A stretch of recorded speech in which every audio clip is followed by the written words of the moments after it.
Hey guys, I just want to say before this video starts, first of all, welcome back, and second of all, this episode of Music Monday talks about some things that I never opened up about on the channel before, and I just want to say, yeah, it took a lot out of me to say this kind of stuff on video, so yeah.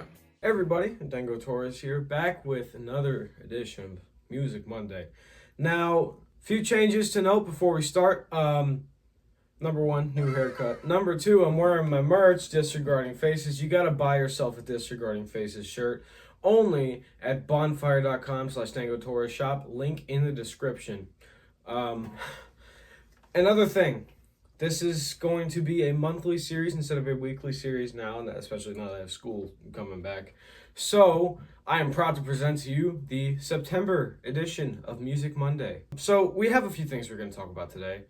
And first and foremost, I mean, you guys have already seen this. If you've seen my more recent live videos, you guys will know I'm not playing with Amiscuss anymore. I don't think I publicly made this known, but at least not on here. But I guess I should, because I don't want you guys to expect more Amiscuss stuff and then be disappointed. You know, when I don't give any more Amiscuss content. But you guys, long story short, not gonna point any bad blood fingers at anybody, but Aiden, the drummer, he's a metalhead. You guys have to understand that he plays like extreme, like heavy metal and hardcore and stuff like that, and I'm playing blues. And we also had Roger Taus on the bass for like one show, the only show that we had. And so, he wasn't even really our bassist. He was just there for that show. Michaela was a saxophone player, played jazz, which that would have fit well in the band had we continued. But I had to let her go from the band because she was sitting out for half the songs, and I didn't want to, have that for every show, Because people were coming up to me after that show, man, you gotta add more saxophone into your work, man. I don't know why you had her sitting out. I was like, yeah. I didn't know what to tell them. So I basically, we weren't on bad terms. Like I said, we weren't on bad terms or anything when we split. We just sort of recognized, okay, I guess it's time to move on. This is obviously not going to work. And I was completely fine with that. I wasn't, like I said, I wasn't mad or anything. There was no bad blood. Yeah, so that's out of the way. Amiscuss is no longer banned. I will no longer be playing with Amiscuss. The Amiscuss Instagram account's still up because there's a lot of cool videos on there from the stuff that we did do, which wasn't much, but still some cool stuff on there. Okay, so I'm gonna go on to the next thing we're gonna talk about. That's out of the way. So probably the quickest thing we'll talk about today was that this guitar that I'm playing here is my Epiphone 1959 Les Paul Standard. It's a reissue, but it's a Sweetwater exclusive limited edition. You can see it by that little thing there. This is like the, I can't speak English right now. It hides the electronics. That's all I got. That's all I know. All right. I'm not a nerd right now. I used to be, but that was a long time ago. I'm joking. I just can't think right now.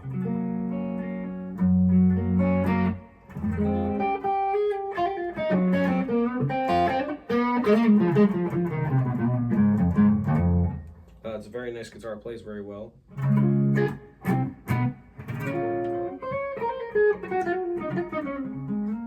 It's pretty much the only guitar I use on TBI, besides the acoustic in Purest of All Angels and the acoustic in Die Me and the D standard chorusy electric guitar in Purest of All Angels. That was my Strat that I used, which you've seen on here before.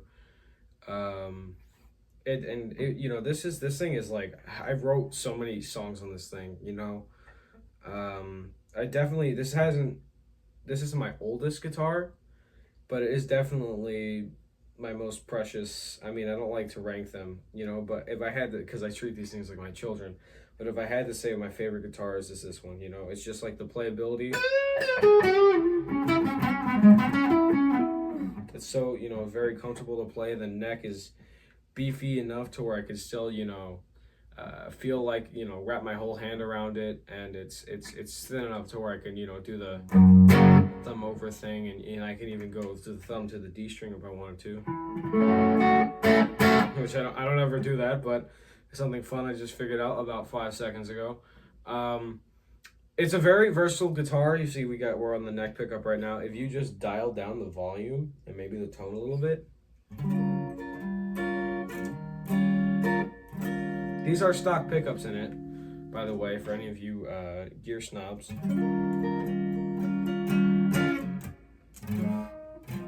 what the hell am I playing wrong this time?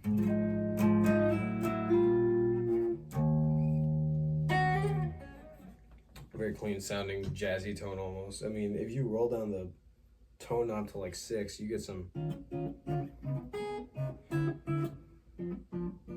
really good jazz tones. And then you roll everything back up, you get some really nice, especially with distortion. Some really nice distortion. Yeah,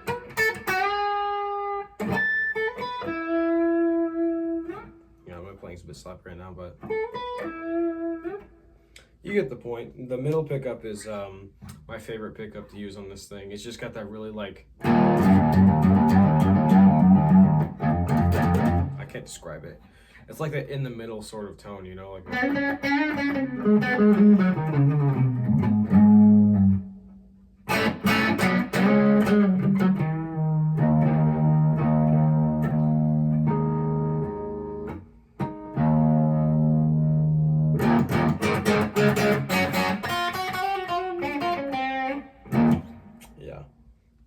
Then we got, you know, the thing I like to do with this is like turn the neck pickup down to like 8, have the bridge on 10, you get that Jimmy Page tone. It's basically the bridge tone at that point, but let's go, speaking of the devil, you get that really, you know.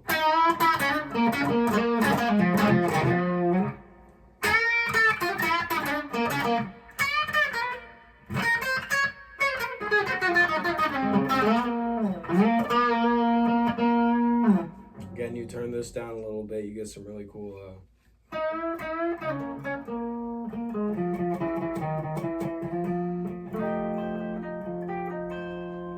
Also is good in some cases for country. You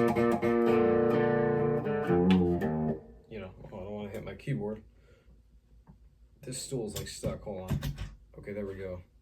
I don't know why it does that. It's been doing that recently, I don't know why. But all those Jimmy Page licks, man, like the.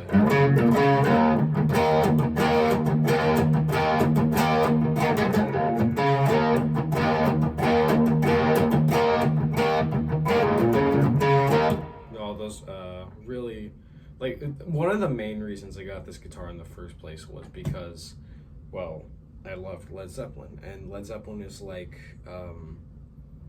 they were one of the first blues, like, bands I got into. Of course, you know, they're by a lot of people considered classic rock, but yeah, they have some classic rock stuff, you know. For example, Whole Lotta Love, but a lot of their playing was blues, and a lot of Jimmy Page's playing was blues inspired, you know. Even in the,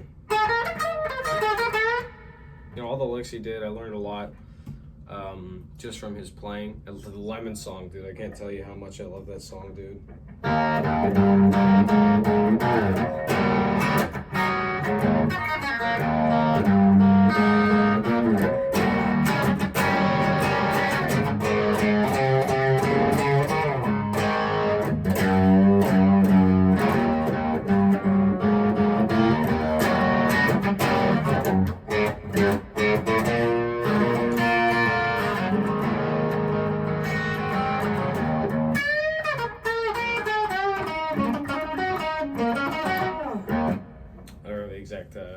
That's for that one, but that was a song that I really loved playing when I first got this guitar. I'm trying to think. Well, another thing I will say about this guitar, it's not very forgiving.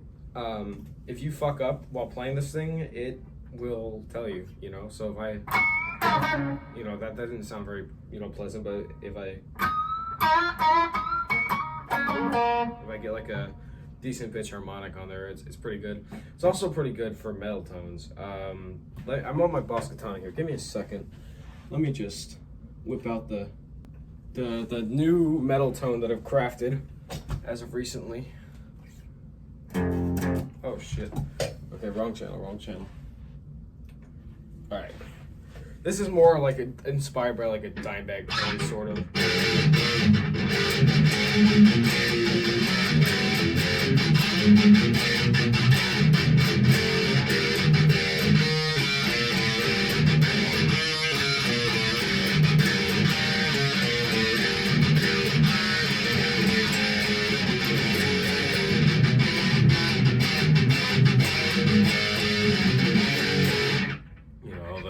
It's got a lot of gain to it too. That's the thing I like, and that's sort of like what emulates Dimebag's tone is the gain. You know, the very trebly, very crunchy. You know.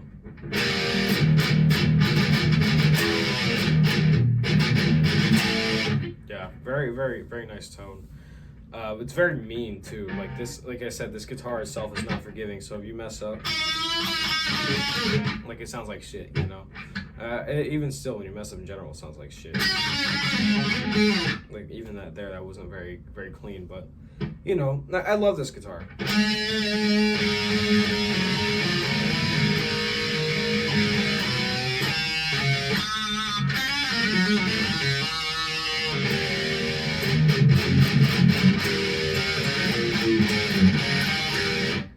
Oh my god. I haven't played that one in a while, Jesus Christ.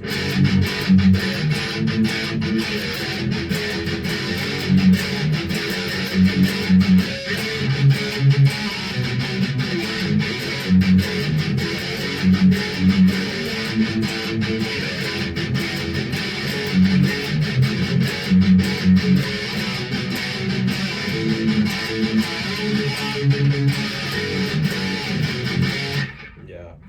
Very, very, very crunchy tone. I'll go back to my normal blues tone now. If this were an episode about metal, yes, I would. But I actually just realized about 2 weeks ago, I never actually still told the story about this song.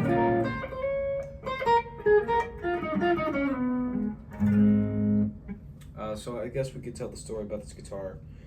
I never opened up about this on the channel, but I'm gonna try not to cry, okay? This thing has a backstory to it. It's more of a spiritual backstory. Well, this guitar was obviously bought new.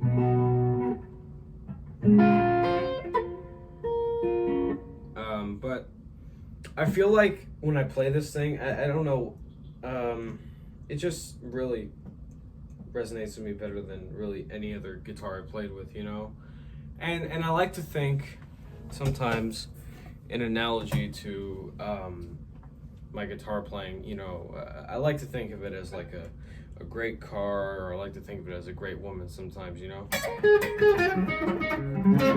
If you're nice to it, it'll play well. If it, you know, I don't like to say it like that, especially with women, that's a bit sexist, but if you're good to it, it'll treat you good. If you don't know how to play it, then it will treat you bad.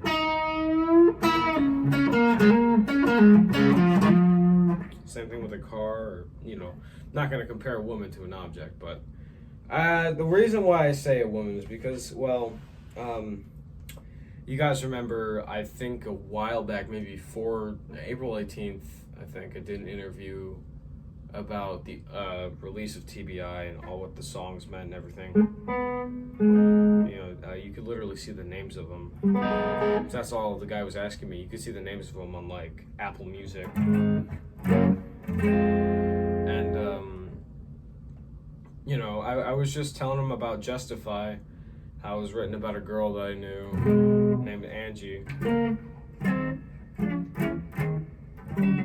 And well, I didn't exactly say in the nicest way how that song was written. But at the same time, Justify highlights the downs of that relationship. And in the end of that relationship, I really felt like, you know, it was, at the end of the day, everything was fine, you know. we both loved each other. We were together for damn near 2 years, so.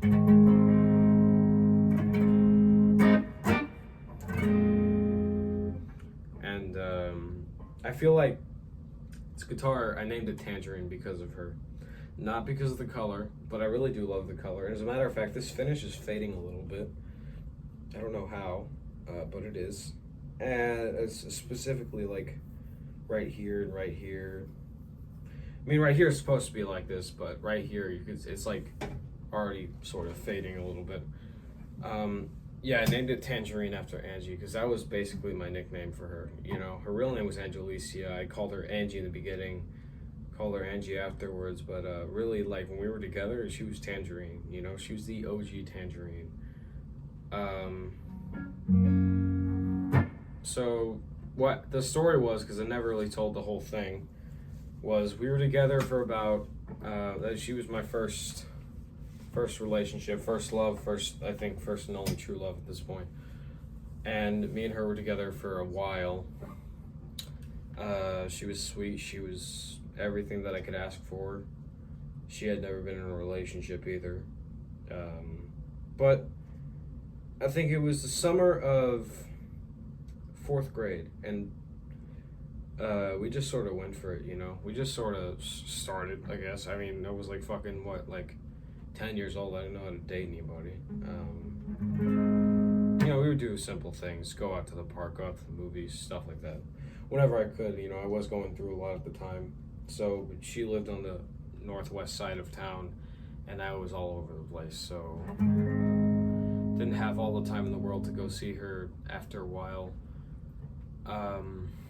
But, you know, I always tried to. I always tried to at least call her, you know, every now and then, or every night, whenever I could. Like I said, I was going through this is a period of my life where I'm going through homelessness, in and out of poverty and homelessness, you know, which really wasn't my fault. It was my dad's fault because he never wanted to work.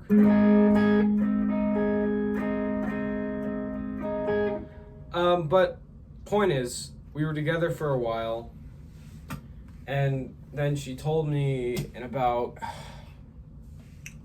I think it was around like February of 21, that she was moving to California. At this point, I was living with my grandmother, who I guess I'm still living with now. I am still living with now.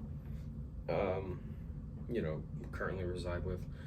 And you know, she messaged me, hey, my parents are moving to California. My dad just got a job opportunity. And, you know, I called her as soon as I heard that. You know, she was like crying because she didn't want to go, and I was, well, I guess I was, you know, I was really sad. I didn't know how to react to it at first. It was all a bit of a shock to me. I think the next day is when it finally hit me that she was moving, and then she told me over the phone that time that, you know, the relationship wasn't gonna last at that point. And, you know, she was really, really disappointed by it. She begged her mom, you know, to stay or whatever, and stay in Houston, and her mom just wouldn't let her. So she moved to Los Angeles, and we still remained in brief contact. I really what hit me was not, you know, receiving a call from her, because at that point, we were calling each other just about every day. And I didn't receive a call from her for 3 weeks, and it was fast forward to like March, like mid-March, and she starts telling me about these things. You know, she moved to California in like the end of February, and so in March she was, you know, calling me more and more, and I was like, you know, this is good. But eventually she started telling me about, you know, these really bad things. Her parents were treating her bad, and all that. So she didn't want to be there. It didn't take long for her not to want to be in California. I don't know if it was her parents treating bad, or, you know, treating her bad, or if it was just like a hard environment for her to be in. But she was telling me about it, and I was the only person she could tell about it. I was the only person that she had really at that point, you know. And I didn't really put any labels on it. I actually, it's funny because after we broke up, I never really felt like we did. I felt like one day we would pick up where we left off. When the chance was right. And I'll get to this in a second because I don't want to jump the gun, but she and I were remaining in contact, and she was telling me, she was gonna run away from her mom and dad, and I told her, don't do it, you've got nowhere to go, and she said she couldn't stand another day there, and I told her, just, hold on, I'm gonna try and get some plane tickets to go see you. So, I tried, I in the end I couldn't.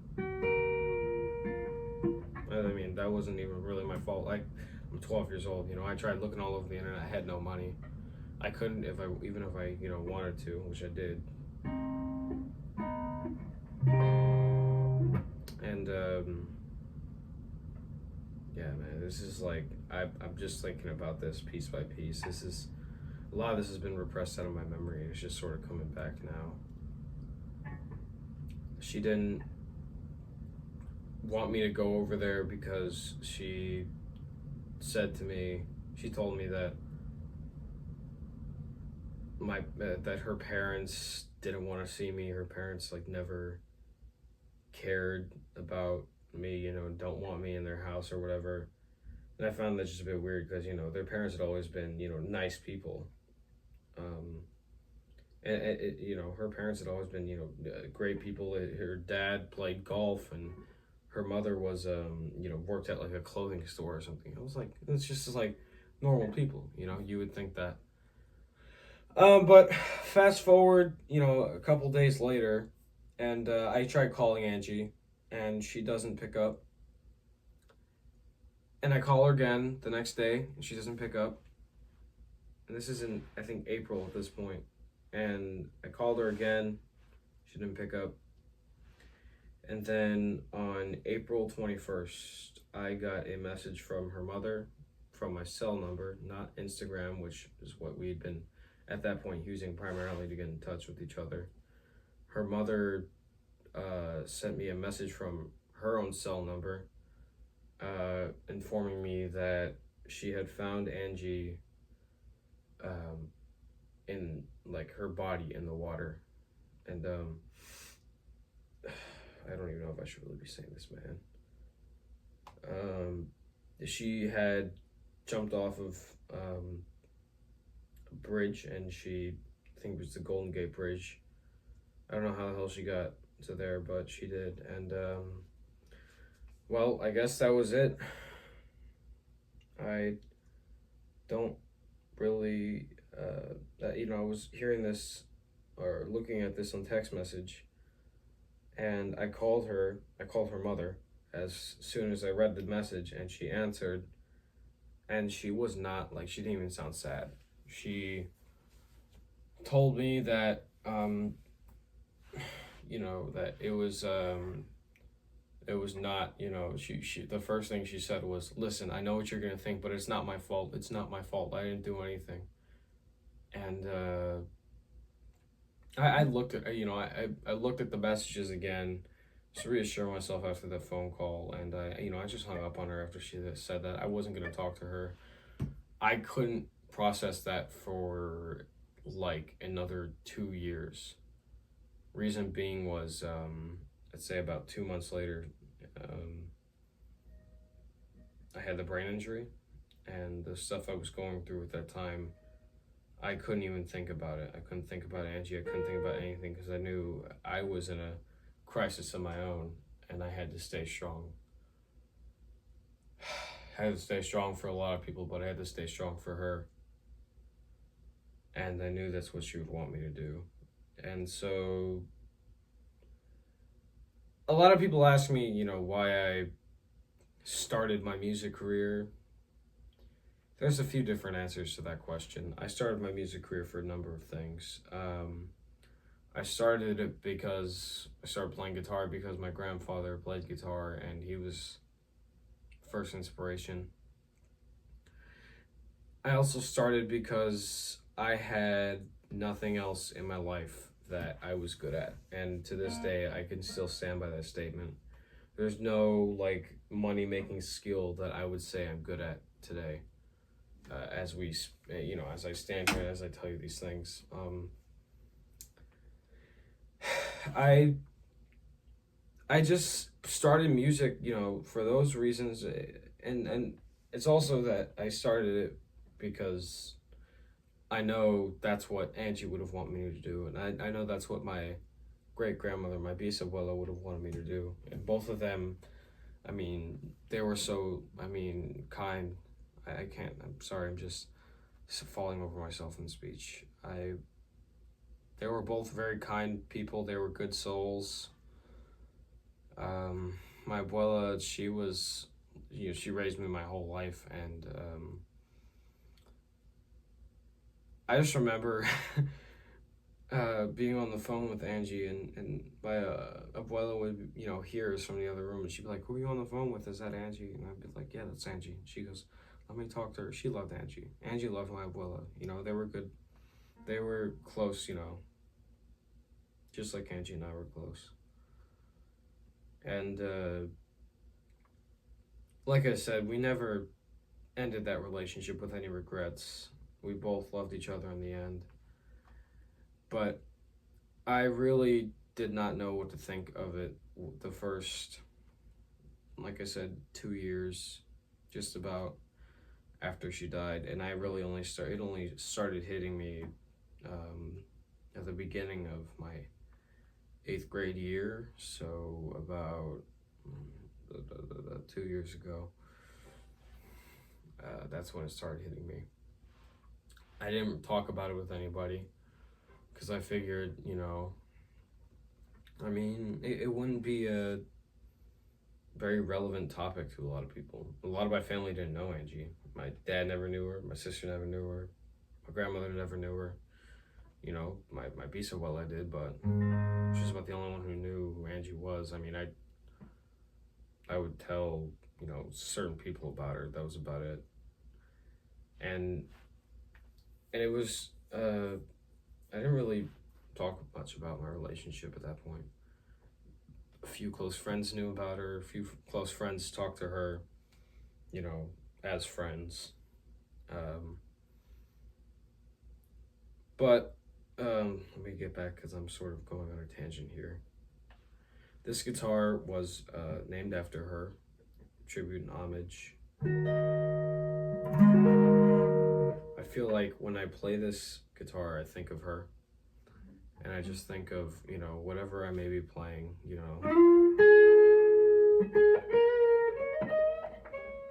I just think of her. I wish I had better words to describe it right now, but like I said, this is sort of all just coming back to me. I didn't realize it would be doing that when I'm talking about this on camera.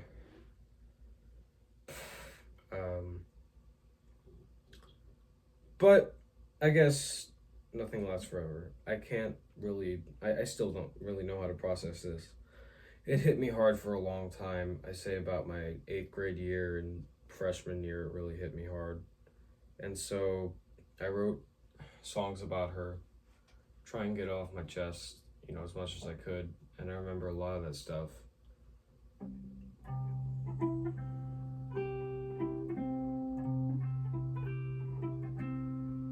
All that stuff I still think about to this day. As I continue to go through a lot of slander and let's just say not good words from my peers, I tried to think of her, and she makes me happy when I think of her. I know she's watching me up there, and I think she knows I'm trying to do the right thing,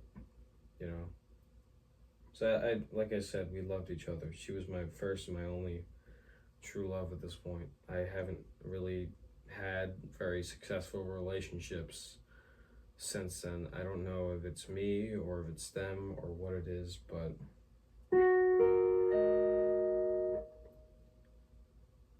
I'm not gonna get sad over this. This isn't like a, I'm not gonna get sad over the fact that I can't get over another relationship, because that's obviously not the problem that I'm talking about right now. And it's not really a problem, having no, because I like I said, I named this guitar after her, and at this point, she might as well be this guitar. She might as well have taken form as this guitar,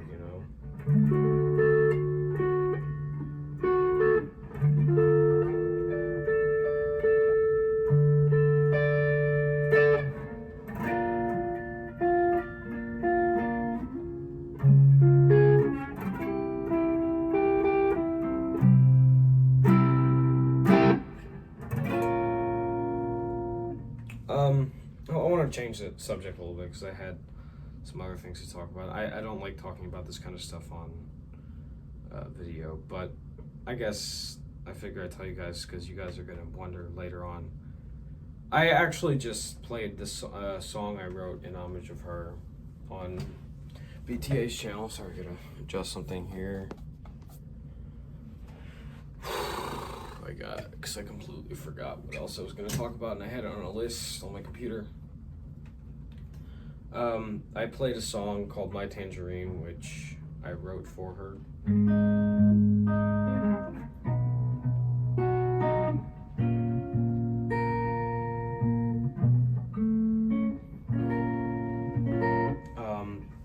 It's going to be on my next album. So that's over on BTA's channel if you want to go watch that. I'm not going to link it in the description or anything. Yeah. All right, let's try and change the topic, because I don't want to start crying. Okay. Jesus. Dramatic shift, I guess. The dilemma of being a guitarist in 2024. Is that what I read? Okay. So I just write like keywords on these Music Monday topics here. What about the dilemma of being a guitarist? Because I usually talk these things out in my head before I say these things on on video, but I don't remember what the hell I was going to talk about.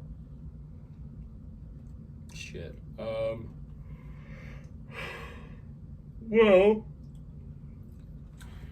just going to take this as if somebody was asking me about the dilemma of being a guitarist in 2024. I think being a guitarist in 2024 means a few things. There's so much, like I said, I've said this in previous episodes, there's so much noise in the music industry nowadays. You gotta know how to you really gotta know how to filter out the good from the best, or from mediocrity from actual good musicians, They say that the best musicians aren't alive, and I guess I could agree with that. I think that a lot of people who do music nowadays, I think a lot of people have passion in what they do, and those are the people that don't get really noticed. And I mean, like, it's okay to have, obviously there are people that have passion that get noticed. You gotta have that passion to be able to just do this, but there's so many people, there's too many people out there who just do it for shits and giggles. And I get it if it's your hobby and you want to do like a garage band thing, but if you're gonna like put your stuff on Spotify or put it in the algorithm, it's kind of just, and especially if it goes big, shit. The other artists that are trying to get those spots, they aren't gonna be as likely to get that. I'm going off track. That's like being an artist in 2024. Being a guitarist in 2024. Okay, so let's just go into music nowadays. How often do you hear a guitar in music? Almost nowhere, except if you're listening to country, but even still, that's like cowboy chords with a capo on the insert fret number, I mean, there's a few things I'll say to that. Being a guitarist in 2024, that's a very, very, very broad buzzword right there. I think being a guitarist in 2024 and actually being a very passionate guitarist is a hard thing to do. you gotta have the ability to not only play guitar and do it well, you gotta be able to face obstacles like the music industry itself, which is, by the way, not in your favor. You gotta know how to advertise yourself. You gotta know how to advocate for yourself, and you have to know how to just stand out from the noise. There's a lot of people that you'll find on TikTok or Instagram or YouTube Shorts that's just shreds like for a solid 10 seconds, and they get like millions, not millions, sorry, they get, I wouldn't say millions, they get more like tens of thousands of likes, and they get a lot of freaking noticeability, right? But here's the thing I notice.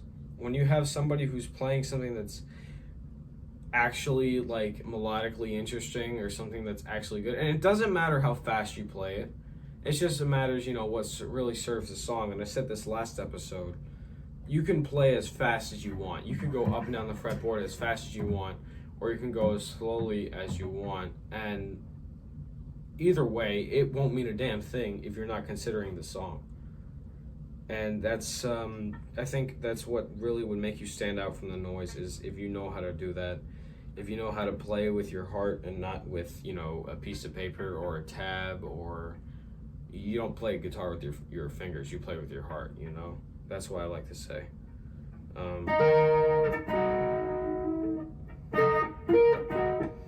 Because at the end of the day, this instrument, especially if you're really passionate about it, this instrument isn't just an instrument, it's a voice, you know.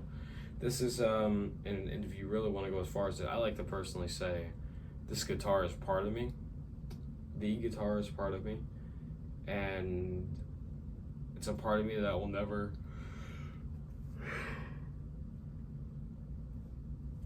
be taken from me. Sorry about that yawn.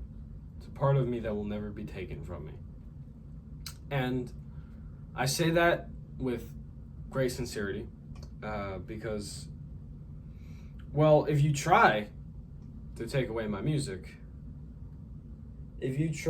somebody tried to disencourage me, and they tried to tell me that I'm not good enough, well, buddy, you're just a fucking ant in the colony.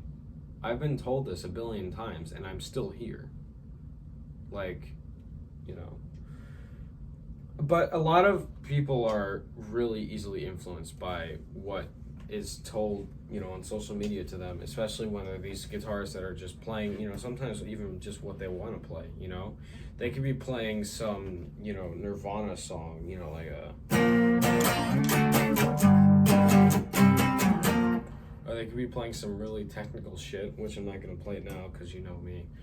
I ain't about that flashy shit. And even still, like, somebody's always gonna hate you. There's the dilemma of being a guitarist, and in 2024, but not just in 2024, in general. You know, hate's been going on for years. You know, there's so many people who would say to me, "Oh, I hate Led Zeppelin," or "I hate Queen," or "I hate the Beatles." You know, the Beatles are trash, and I've heard this before, and it genuinely upsets me. But I can't really get upset about it. You know. Because it's just about your passion and your ability to not give a shit. I'm going to say that again. It is not about who says what to you. If you have a passion and an ability to not give a shit, you'll do fine. You'll do fine. But the guitar is something as easy as this. You will go as far as you want to take it, all right, and nothing more, nothing less. If you actually, you know, put work into it, or if you want to be a session guitarist, then you're going to be a session guitarist. If you want to play, you know, gigs around the world and sell out stadiums writing your own music, then yeah, you'll work towards that and you'll get it.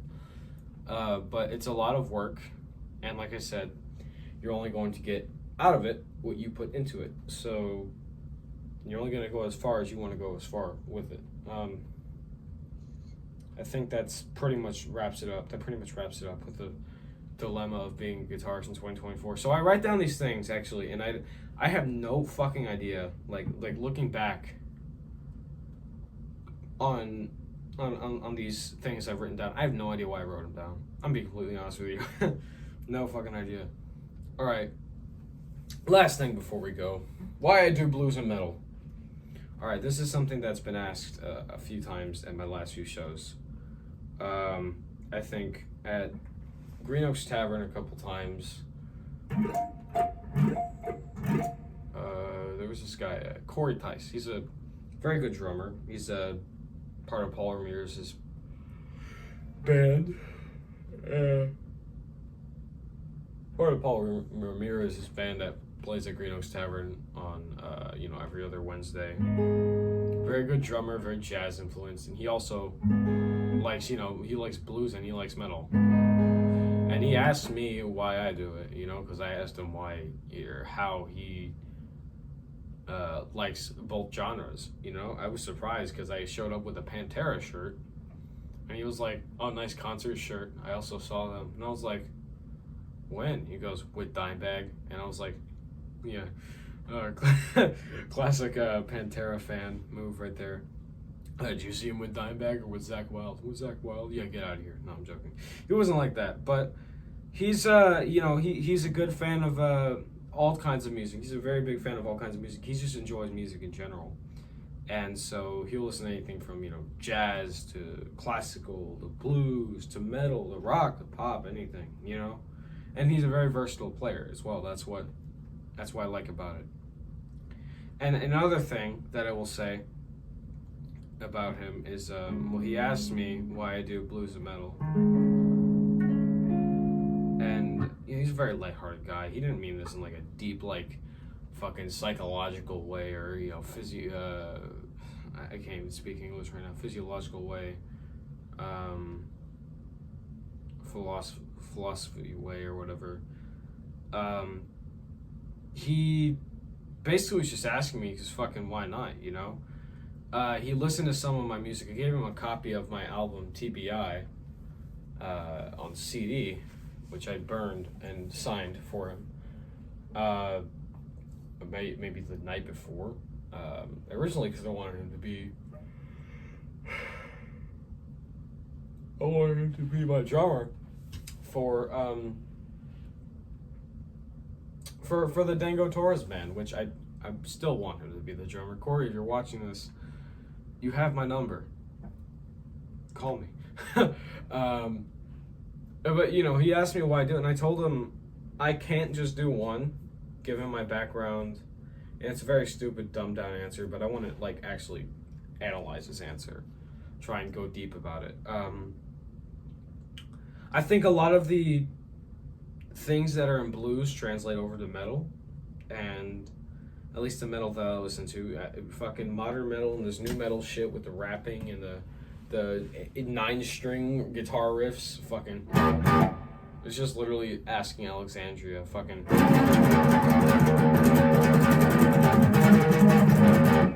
00000 all across the tab, and.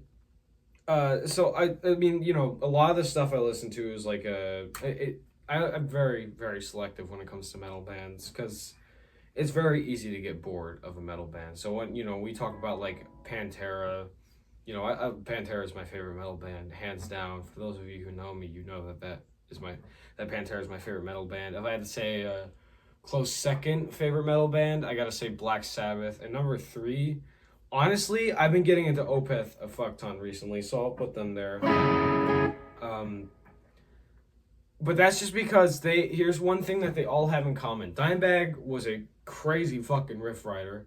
Mikkel Ackerfeldt is a goated riff writer. Tony Iommi, a goated riff writer. But here's the thing, they're all around just good guitarists, and they're good musicians as well. And just the chemistry with the band Opeth, the chemistry with the band Black Sabbath, even though they had 8,000 lineup changes, and Pantera, dude, don't get me started, dude. They're all so good. They had a creative passion, and they all had their own creative flares that contributed to the songs to make it uniquely their own. And that's what I really like about those bands, because it's very easy to just listen to, for most people, it's very easy to just listen to fucking, a fucking Gent or modern metal or Slipknot or Korn or a lot of these other modern metal bands that probably play in drop D or have a 9-string or an 8-string or a 7-string. Nothing wrong with that. Just saying. Modern metal has become very boring. That's why I don't listen to it. But I listen to metal and blues because, well, the metal that I listen to is very closely derived from blues. So that's why I like to say myself mostly as a blues player. And even when I play metal stuff like Disregarding Faces, that solo was literally like, it's bluesy inspired. The same thing with Fill the Air. I don't know what the hell I was on when I played that song. And that's funny. It's funny I say that because I have just started thinking, just everything that I play really is blues inspired. Everything brings me back to the blues. So just the feeling of it and this is the way it all works. I could write a song that easily becomes a metal track with blues lyrics. So yeah, New Hair, by the way. I don't know how good it looks from this distance, but it's just, I could literally take anything that's metal and make it into blues. I could take anything that's blues and make it into metal. At least my style of metal, And that's like the beauty of it, because if you could easily translate Disregarding Faces, hold up right now. Well, let's just try make Disregarding Faces sound like Back to Houston.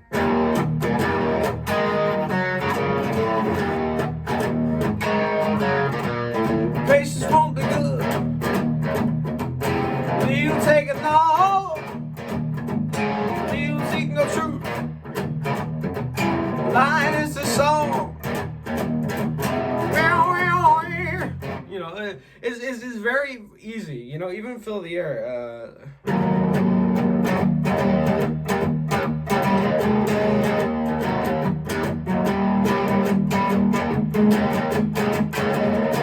I'm not gonna try and sing that right now. It's like my vocals are not ready for that. Or at least right now, I'm not warmed up.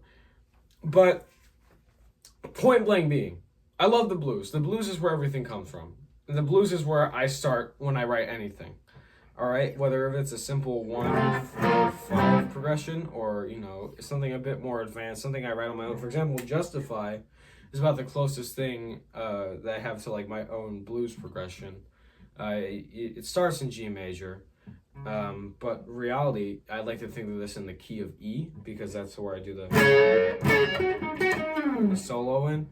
So it starts off, think of this as like your 1, like a E. How about an add 9? So that's why I go down to F sharp. This is your 4, 5, flat 5, 4, 1.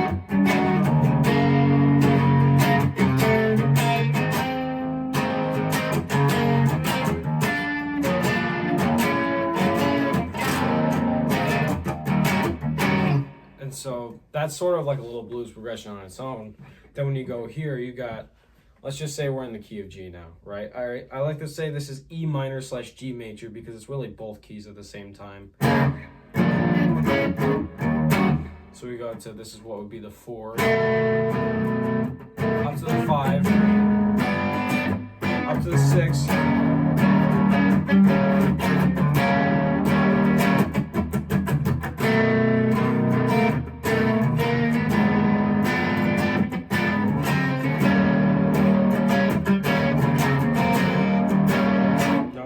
this is what would be a turnaround, so.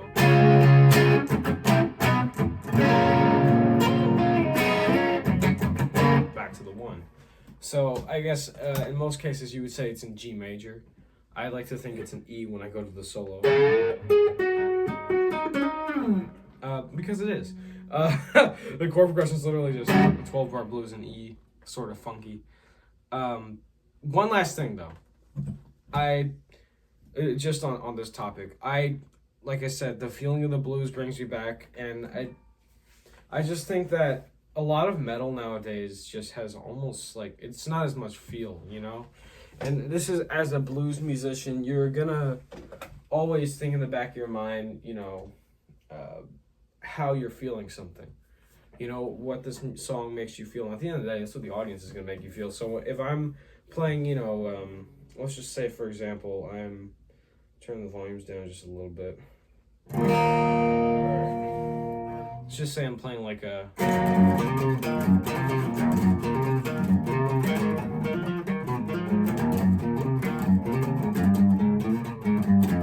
or something that's like groovy. You're gonna want to dance to it, right? You're gonna want to get up and you're gonna feel happy, especially from that sort of song. It's the way it is melodically. And then when you got something that's more emotional, like a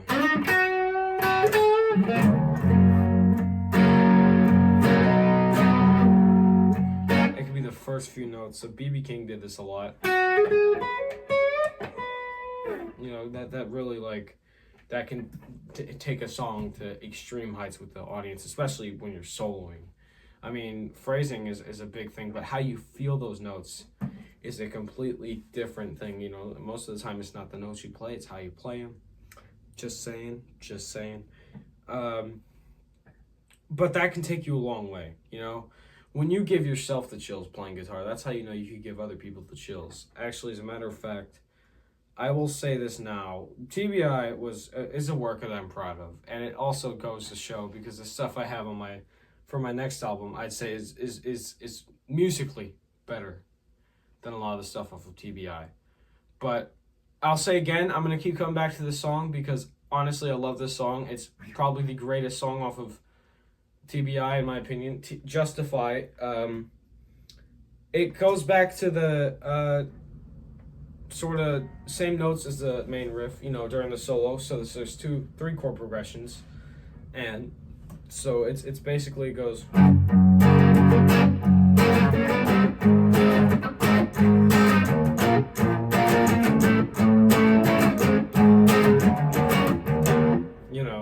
And that when I do that, that's when stuff sort of gets tense, when we do the.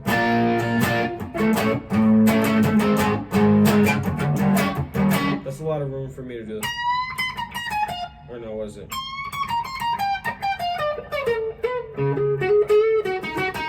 A lot of the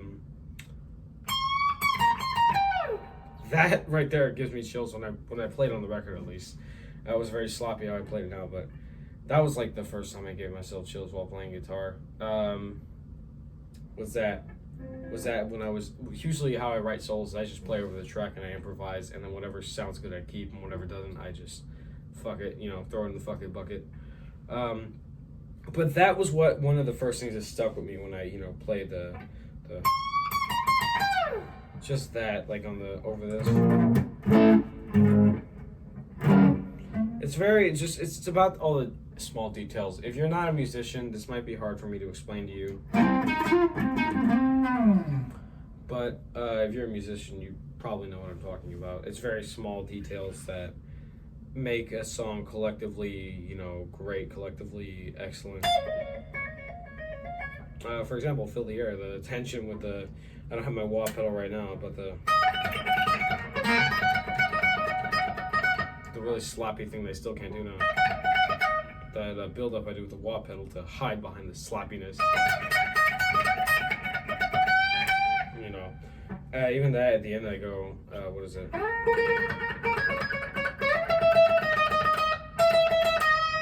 I do know from the Phrygian scale, and then I do the.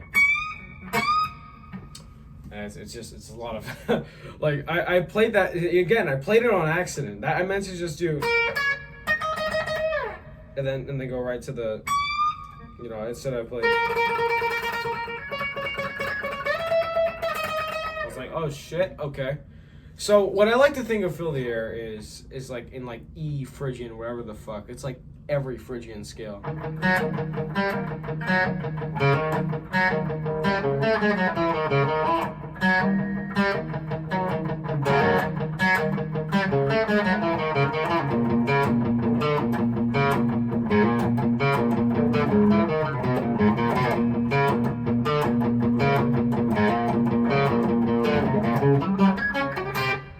Sloppy again, until I do the diminished thing. That's obviously diminished, but it's more of a just sort of blue ballsy sort of riff, especially when I go.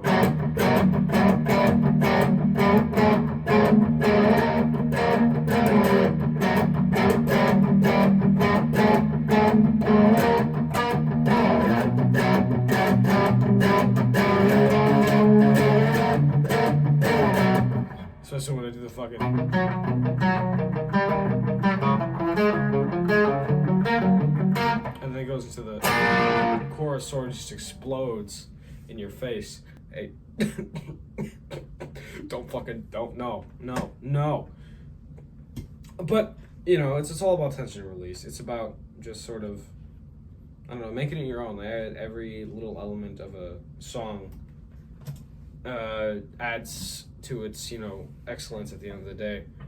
Another thing I will say, which is funny, it's a shower thought I had.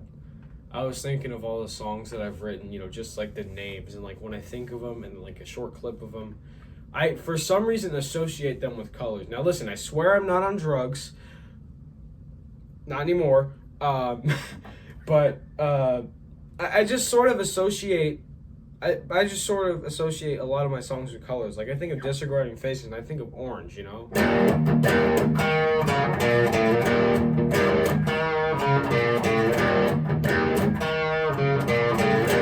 I think of Fill the Air and I also think of orange because the album cover. And when I think of Back to Houston, I think of either red or like a very like light blue, you know? When I think of Justify, I think of like a teal. A really cool color. Could be purple, could be blue, could be green, anything in between. And then I think of Feeling Down Blues. I don't know what I think of.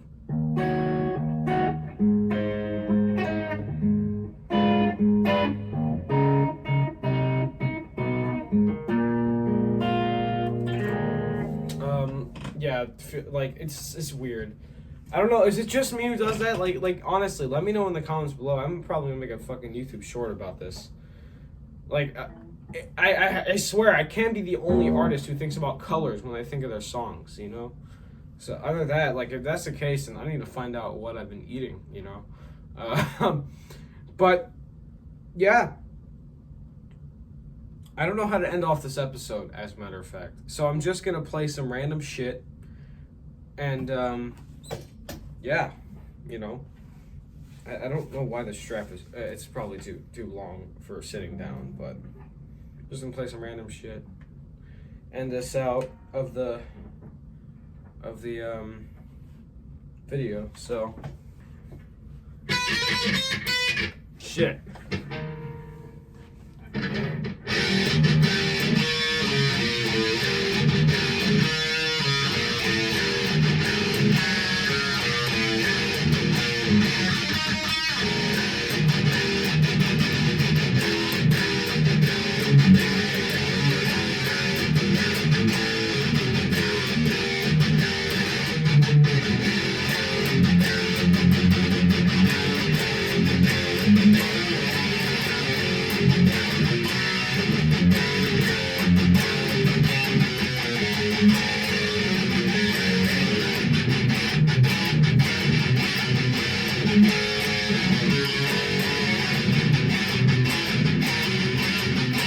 Dimebag wrote Disregarding Faces.